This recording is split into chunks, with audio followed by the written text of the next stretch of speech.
My name is Olivia. I'm 40 years old.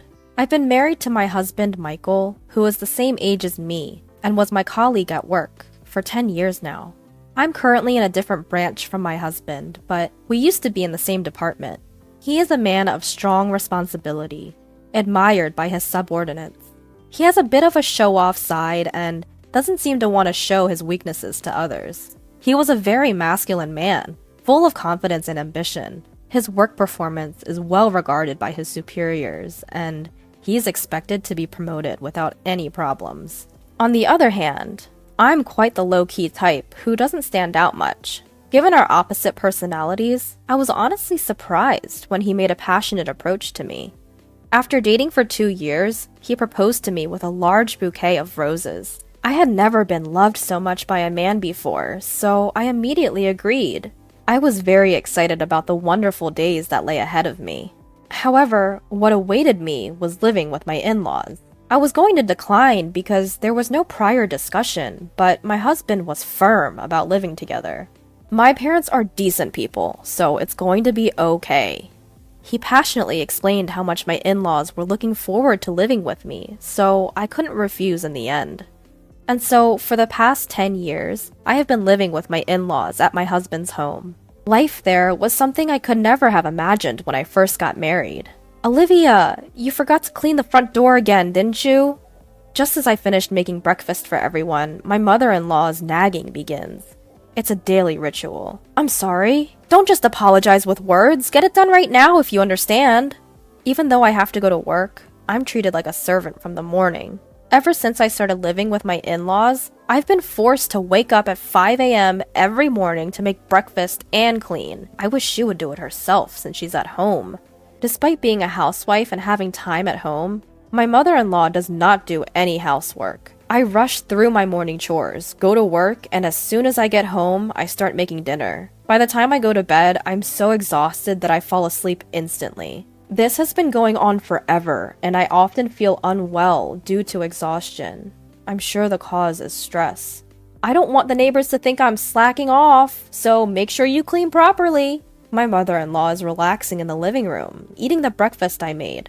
You're gonna be late for work if you don't finish soon. Despite seeing all this, my husband has never stood up for me. My father-in-law also pretends not to see it, hiding behind his newspaper. Ever since I started living with my husband's family, I have been subjected to terrible mistreatment. Because of the stress, I've lost a lot of weight and look unhealthy. You're too skinny and unattractive. That's why you can't give birth to a child. I suddenly lost a lot of weight and my period stopped, making it impossible for me to have a child. Despite all of this being caused by my mother-in-law, I continue to be blamed for it. Before I got married, I was quite health conscious and paid good attention to my appearance. Now, there's hardly any trace of that left. I'm constantly depressed due to the stress from the continuous harassment from my mother-in-law and the shock of seeing my changed appearance in the mirror. I've become totally subservient to my mother-in-law. I've become so apathetic that I don't even feel like leaving this house anymore. Then, I received some devastating news. My father had suddenly passed away due to an accident. I hadn't been back to my family home in a long time because both my husband and my mother-in-law would berate me whenever I mentioned wanting to go there. Receiving the news of my father's death, I deeply regretted not spending more time with him. My family home is about an hour's drive from my in-laws' place, not too far. So I asked my husband and mother-in-law to come to my father's funeral. There's gonna be a funeral for my father. Oh, we're not going. Just let your family handle it. They cut me off before I could finish and said those words. I never thought they could be so heartless. With shoulders trembling with anger and grief, all I could reply was, "Understood." Many people gathered at my father's funeral. My father was self-employed and had a lot of connections. Everyone at the funeral was shedding tears, which showed how much he was loved. "Olivia, it's been a while. But what happened to you? You've lost so much weight." My mother, who I hadn't seen in a while, was shocked at my worn-out appearance. "Well, just a bit." "You're not sick, are you? I couldn't bear losing you too." My mother, thinking I was ill, started crying. Given her current mental state after my father's death, it wasn't surprising. "I'm not sick. Don't worry." I tried to calm my frantic mother and took a break in the waiting room. If you're not sick, then what's wrong? I thought back to my interactions with my husband and mother-in-law. Even when I told them about my father's death, they didn't say a word of comfort. Thinking about it made my anger bubble up, and I decided to tell my mother about my life at my in-laws' place. Actually, I've been subject to what you might call bullying by my mother-in-law. It's wearing me out. As I spoke, looking down, my mother peered into my face with a worried look. I'm relieved you're not sick, but this doesn't make me feel any better. Is that why you haven't been coming to see me? Yeah.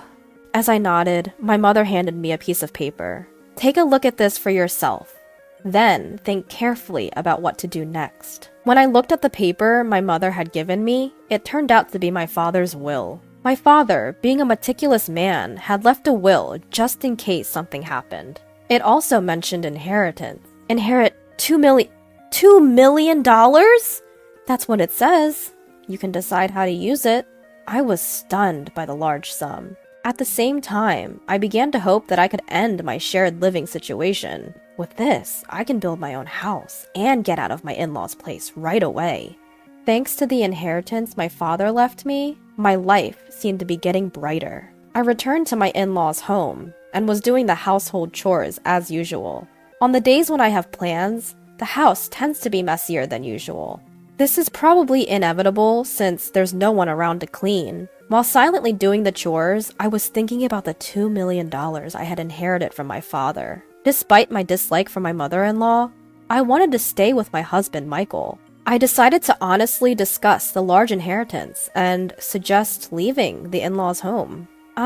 There's something I want to talk about. After Michael's parents had gone to bed, I started the conversation when it was just the two of us. Talk? Yeah, about my father. Actually, I've come into an inheritance. Oh? How much? Well, it's $2 million.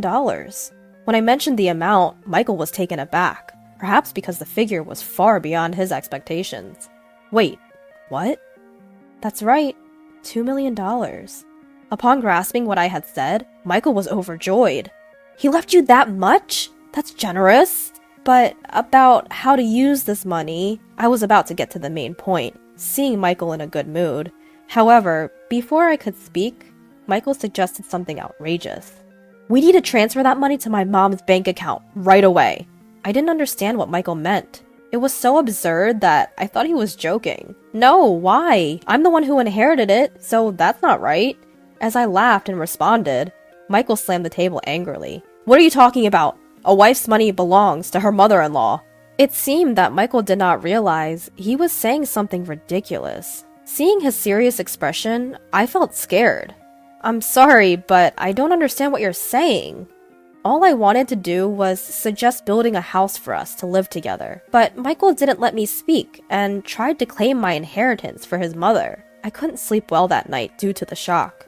The next day, while I was making breakfast, Michael and my mother-in-law approached me with angry expressions. Olivia, I heard about it. You inherited $2 million and you said you won't give it to me. Who do you think you are as daughter-in-law? My mother-in-law had already heard about the inheritance from Michael. But I'm the one who inherited it. Stop arguing and transfer it to my parents' account now. A daughter-in-law's money is our money. It seemed that they were determined to get the inheritance by any means. No matter how much I refused, they kept blaming me.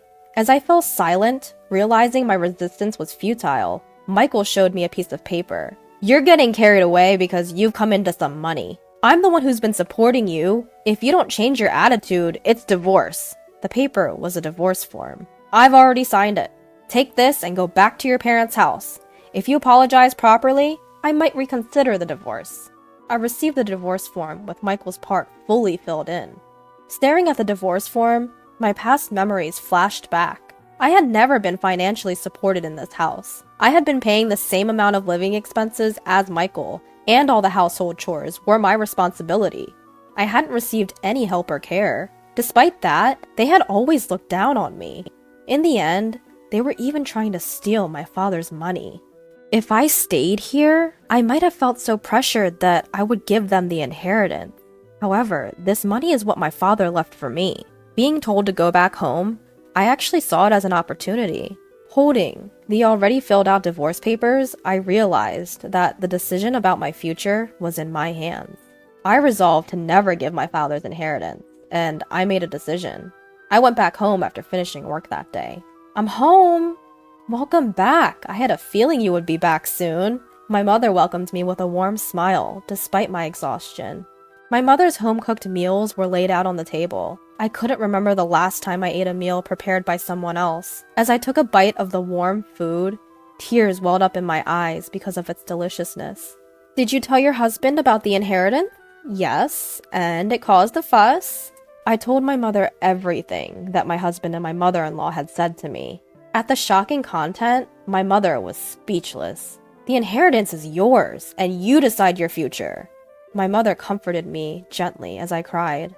After being taken care of at my parents' home for a week, I decided to return to my in-laws' house. "Well, I'm off. Take care." I wasn't afraid to go back to that house anymore. I headed back to my in-laws' house with a refreshed feeling. Finally back, huh? Have you reflected on your behavior? As soon as I returned to my in-laws' house, my husband and mother-in-law were waiting for me, arms crossed. "Yes, I apologize. Please, let me live in this house again." I offered a superficial apology. Upon hearing this, my mother-in-law grinned. "Well then, hand over the inheritance quickly." "Actually, the inheritance process is taking a while. I haven't received it yet. It's a complex process, so it might take another 6 months or so." "Does it take that long?" "Well, fine." Both my mother-in-law and husband seemed satisfied, thinking I would hand over the inheritance obediently. However, they kept nagging about me going back to my parents' house for a week. "Because you're not doing your duties as a wife, the house is a mess. Clean it up quickly." The in-laws' house was incredibly messy and unhygienic after just a week. It was almost impressive how they could make such a mess in a short time. Understood. The old me would have been deeply upset to see such a state. But now, I didn't care. No matter how much my mother-in-law bullied me or how hard the housework was, it didn't bother me at all. I did the housework as my mother-in-law ordered. It was my mother-in-law's birthday. "I'll be going then. Make sure you keep the house clean." My mother-in-law always went on a trip for her birthday. Of course, I wasn't invited. "By the way, have you received the inheritance yet? It's supposed to come in today." "That's convenient. That $2 million is a present for Mom. Make sure to transfer it to Mom's account before we return." It's just too convenient that my mother-in-law's birthday coincides with the inheritance. My husband was unable to see through my lie. Without answering, I sent off the three of them with a smile, saying, "Take care." As soon as they were out of sight, I started executing my plan. I had been waiting for this day for a long time. They'll be quite surprised when they return from their trip, but that's no longer any of my concern. I quickly packed my things and left my husband's family home. Wow, this is amazing! I was moving my belongings into my new home. Actually, I had built a house with my father's inheritance. I'm so happy to be able to live in such a beautiful house. And I decided to live with my mother from my hometown. I'm truly happy that I don't have to worry about those people anymore. I sank into the plush sofa, feeling content. Today is a celebration of my new home with my mother. We invited a chef to our home and spent a luxurious day. The next evening, I received a call from my husband. What the hell is going on? He probably didn't understand the situation, as all my belongings were gone when he returned home. "I won't be coming back there. Goodbye." I tried to hang up without wanting to talk to my husband, but my mother-in-law was yelling on the other side of the phone. "What are you doing? Where are you now?" "I cannot tell you that. You told me to clean the house, so I tidied up my belongings." "That's not a funny joke. Plus, you didn't transfer the inheritance. How many times do I have to tell you that the daughter-in-law's money is mine?" "Huh? I'm single, you know." When I answered that, my yelling mother-in-law suddenly became silent. Single? Well, I'm a divorcee. I was handed a divorce paper, so I submitted it. I'm a stranger to you now. Goodbye. I hung up the phone after saying that. I couldn't stop laughing, imagining my mother-in-law's stunned face on the other side of the phone. I feel very relieved to be unrelated to that family now. After that, I received numerous calls from my ex-husband. When I had some free time, I purposely picked up the phone and ignored the abuses from my ex-husband and ex-mother-in-law. I thoroughly recorded all those calls. I decided to consult the police with those recordings. Harassment from an ex-husband is not uncommon. We'll give a warning before it gets dangerous. Thankfully, the police responded immediately and went to warn my ex-husband's family. For my ex-family-in-law who care about their public image, just having the police come would be enough damage. In addition, a subordinate of my ex-husband who lived in the neighborhood saw the police coming. My ex-husband was a prominent figure in the company, so the rumors spread quickly. Moreover, the colleagues and subordinates who didn't like my ex-husband started to spread bad rumors about him. Eventually, the rumor reached the department I belonged to. Did you hear that the police came? I'm divorced now, so I don't really know. What? You're divorced? Yeah, I was fed up with the abusive language from my mother-in-law and my husband. I spoke in a loud voice so that others could hear. The rumor-loving employees spread the rumor even more. It didn't take long for the rumor to reach my ex-husband's boss. You've been getting a lot of bad rumors. Huh? What are you talking about? I hate men who can't cherish their wives. Moreover, with such bad rumors circulating, it'll harm our reputation, so I've decided to transfer you. The transfer order given to my ex-husband was harsh. Wait, this place is... It was a branch office in the worst performing region. There's absolutely no entertainment around. It's a place you could call a landlocked island. You know what this means, right? Everything my ex-husband had built up to this point had collapsed, and there was no prospect of promotion in the future. Unable to refuse the transfer order, my ex-husband had to move to this rural area.